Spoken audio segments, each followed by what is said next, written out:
एक और बड़ी खबर, यूपी में कांवड़ यात्रा को लेकर नई गाइडलाइन, दुकान का नाम लिखना जरूरी होगा, क्यूआर कोड से पहचान होगी। दुकानों पर नाम मिलने के मामले में नई रणनीति अपनाई गई है। दुकानदारों के नाम लिखने के बजाय दुकान का नाम लिखा जाएगा। ये बड़ी खबर इस वक्त की आपको बता रहे, कांवड़ यात्रा को लेकर एक बार फिर से सरकार ने नया रुख अपनाया है। दुकानों पर नाम मिलने के मामले में नई रणनीति अपनाई गई। दुकानदारों के नाम लिखने के बजाय दुकान का नाम अब लिखा जाएगा। यूपी में कांवड़ यात्रा को लेकर नई गाइडलाइन जारी की गई है। दुकान का नाम लिखना अब अनिवार्य है। दुकानों पर नाम मिलने के मामले में सरकार की तरफ से नई रणनीति, दुकानदारों के नाम लिखने के बजाय अब दुकान का नाम ही लिखा जाएगा। तो ये बड़ी खबर इस वक्त की आपको बता रहे हैं, जहां पर कहा यह भी जा रहा है कि नई रणनीति के तहत क्यूआर कोड से पहचान होगी। दुकानों पर नाम मिलने के मामले में नई रणनीति अपनाई गई है। दुकानदारों के नाम लिखने के बजाय दुकान का नाम लिखा जाएगा। तो कांवड़ यात्रा को लेकर सरकार सख्त है। अब नई रणनीति इसके तहत अपनाई गई है। दुकानदारों के नाम लिखने के बजाय दुकान का नाम लिखा जाएगा। और कांवड़ यात्रा को लेकर सरकार पूरे तरीके से अलर्ट है। सुरक्षा के भी तमाम जगहों पर व्यवस्थाएं की जा रही है। अब इसके तहत नई गाइडलाइन जारी की गई है, क्योंकि इससे पहले जब सख्त निर्देश दिए गए थे तो ये कहा गया था कि दुकान पर दुकान मालिक का नाम लिखना अनिवार्य होगा, प्रमाण पत्र दिखाने होंगे। अब नई गाइडलाइन जारी की गई है कि मालिक के बजाय दुकान का नाम लिखना अनिवार्य होगा। क्यूआर कोड स्कैन करके उसकी पहचान की जाएगी। तो ये बड़ी खबर आपको बता रहे हैं। 11 जुलाई से कांवड़ यात्रा की शुरुआत होगी। इससे पहले हर एक क्षेत्रों में तमाम तरीके की व्यवस्थाएं भी देखी जा रही है और खुद धामी सरकार ने इसका लेकर जिक्र भी किया था। इसके अलावा यूपी में भी अलर्ट है। कांवड़ यात्रा को लेकर तमाम जगहों पर सुरक्षा के भी बंदोबस्त किए गए हैं। जिन जगह से कांवड़िए गुजरेंगे उन जगहों पर भी खास व्यवस्था की जा रही है। खासतौर पर सुरक्षा के लिहाज से भी विशेष ध्यान रखा जा रहा है। तो अब दुकानदारों के नाम लिखने के बजाय दुकान का नाम लिखा जाएगा।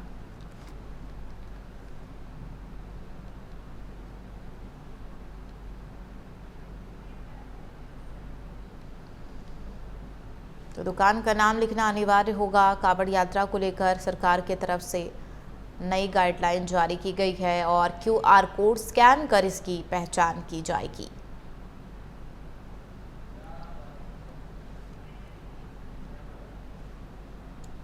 संवाददाता आशीष हमारे साथ लाइव है। आशीष, कांवड़ यात्रा को लेकर अब सरकार ने नई गाइडलाइन जारी की है। अब दुकान मालिक के बजाय दुकान का नाम लिखना अनिवार्य किया गया है।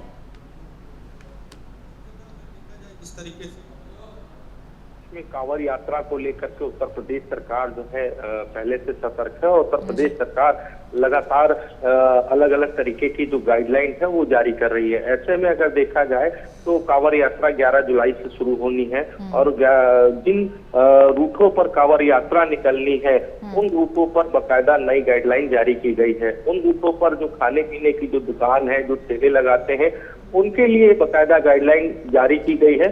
क्योंकि देखा जाता है कि अनुमान जब कांवड़ के दौरान जो दुकानें लगती हैं वो उन दुकानदारों का नाम नहीं होती, उनकी कोई पहचान नहीं होती, खाने पीने की चीजों में मिलावट होती है। इन्हीं सब चीजों को लेकर के बकायदा जो एफएसडीए की टीम है वो बकायदा कांवड़ यात्रा जिन रूटों पर निकलेगी उन रूटों पर एफएसडीए की टीम बकायदा भ्रमण करेगी। बकायदा एक एक दुकानदार की खाने पीने की जांच करेगी। दुकानदार बकायदा अपनी दुकान के बाहर एक नेम प्लेट लगाएंगे जिसमें दुकानदार के जो मालिक है उनका नाम होगा, जो उनके यहाँ जो काम कर रहा है उसका नाम होगा, उसके साथ साथ उनका मोबाइल नंबर होगा। इसके लिए बकायदा एफएसडीए की जो टीम है वो बकायदा दुकानदारों को एक बकायदा बारकोड भी देगी। वो बारकोड भी लगाना होगा ताकि जो कांवड़ यात्रा के दौरान उन दुकानदार से कोई भी सामान खरीदते हैं या कोई चीज लेते हैं तो उनकी पहचान सुनिश्चित की जाए। इसको लेकर के बकायदा उत्तर प्रदेश सरकार ने कांवड़ यात्रा के दौरान जो खाने पीने की दुकानें हैं, जो ठेले लगाते हैं, उनके लिए गाइडलाइन जारी की गई है। हालांकि विपक्ष अगर देखा जाए तो विपक्ष पहले मुद्दा उठा रहा था, क्योंकि कांवड़ यात्रा के दौरान विपक्ष ने भी लगातार सवाल खड़े किए हैं कि धर्म और जाति देख करके ही सरकार जो है उन लोगों को चिन्हित कर रही है। तो ऐसे में अब जिस तरीके से एफएसडीए की भी टीम का इन्वॉल्वमेंट हुआ है, एफएसडीए की टीम बकायदा उन रूटों पर रहेगी, उन दुकानदारों पर निगरानी रखेगी जो दुकानदार खाने पीने की चीजों में मिलावट करते थे। तो कहीं ना कहीं इस चीज से अब खाने पीने की चीजों में मिलावट नहीं होगी और दुकानदार की पहचान की जा सकती है। ठीक है आशीष, जो सरकार की तरफ से नई गाइडलाइन जारी की गई है कि क्यूआर कोड लगाए जाएंगे, दुकानदार के अलावा दुकान का भी नाम लिखना अनिवार्य है, इसको लेकर कब से ये तैयारियां शुरू की जाएंगी? और क्यूआर कोड की अगर बात कर ले तो बाकायदा क्या सभी दुकानदारों को क्यूआर कोड दिए जाएंगे, बार कोड दिए जाएंगे लगाने के लिए? बिल्कुल चंदा, अगर देखा जाए तो क्योंकि कांवड़ यात्रा के दौरान जिन रूटों पर कांवड़ यात्रा निकलनी है उन रूटों पर जो खाने पीने की दुकानें हैं, जो ठेले कुंचे वाले हैं, उनके लिए बकायदा एफएसडीए की टीम जो है उनका बारकोड उनको देगी। उस बारकोड में जो भी ग्राहक होगा वो बकायदा अगर वो बारकोड स्कैन करेगा तो उसमें उस दुकानदार का नाम, उसका वो क्या किस तरीके का व्यवसाय है, उसका मोबाइल नंबर क्या है, वो कहाँ का रहने वाला है, तो ये सारी चीजें उस बारकोड स्कैन करने से वो चीजें सामने देखने को मिल सकती हैं।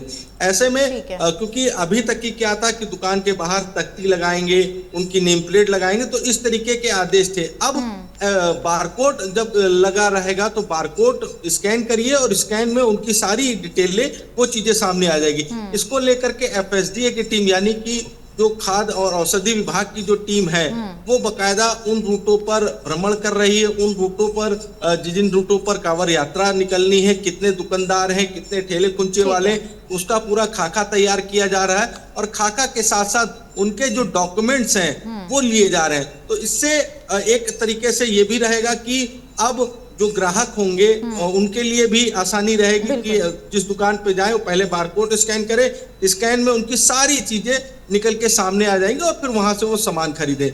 और इससे जो ग्राहक मिलावट करते हैं, जो खाने पीने की चीजों में मिलावट करते हैं, वो चीजें नहीं हो पाएंगी। तो कई चीजों में काफी फायदेमंद ये बारकोड वाली जो चीज लागू हो रही है, कहीं ना कहीं ग्राहकों के लिए भी फायदेमंद है। यानी कि कुल मिलाकर कांवड़ यात्रा को लेकर सरकार की तरफ से नई गाइडलाइन और अब दुकान का लिखना नाम अनिवार्य किया गया है, बारकोड भी दिया जाएगा। बहुत शुक्रिया आशीष।